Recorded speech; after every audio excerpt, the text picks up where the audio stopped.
Hello everyone, welcome to Hidden Gem Database. Pu-239, or The Half-Life of Timofey Berezin, one man's desperate fight against radiation and time.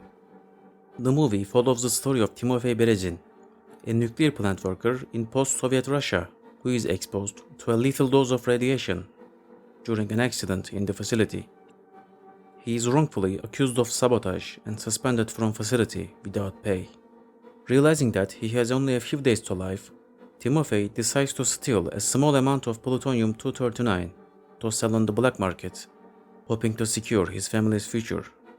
To do that, he starts a desperate journey through the criminal underworld of Moscow. This movie isn't a masterpiece, but it will keep you watching until the end. The movie shows the crime and corruption in 1990s Russia. There are crime lords with a lot of power and freedom in the country, and the people running the nuclear facility are incompetent and careless. The criminals have a humorous attitude, similar to Guy Ritchie's style. I think it doesn't fit with the movie at all. I think it's one of the negative sides of the movie. The movie was directed and written by Scott Z. Burns. This movie is his first experience as a director. He works mostly as a writer in Hollywood. One of his most famous works as a writer is Contagion.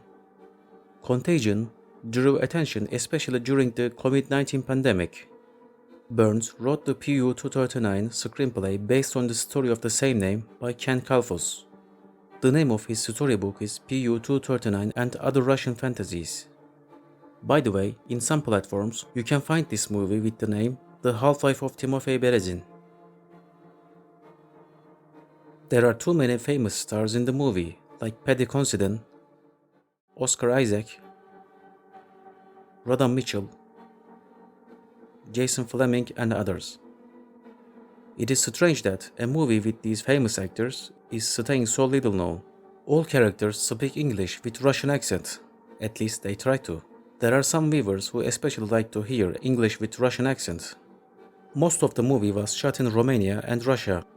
That's why the movie has the atmosphere and architecture of the Soviet Union and Eastern Europe.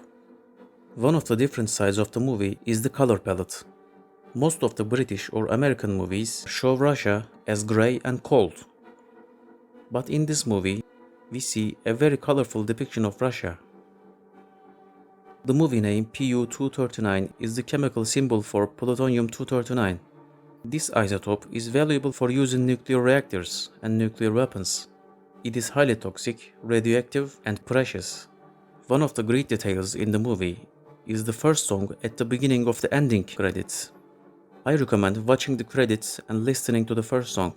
The song is called Rodina by the late Soviet and Russian rock band DDT. You can barely hear the same song on a car radio in the movie. You can also hear a song called Grupa Krovi by another late Soviet rock band Kino. I think Kino is one of the best rock bands in the world. I highly recommend them. If you want to see a movie like this one, you can watch the 1983 movie Silkwood. The movie is based on the true story of Karen Silkwood, a worker at a plutonium processing plant who becomes a whistleblower after discovering safety violations at the facility. Karen's courageous efforts to expose the dangers and negligence at the plant put her life in danger. The movie stars Meryl Streep and Kurt Russell. Silkwood explores similar themes with Pu-239.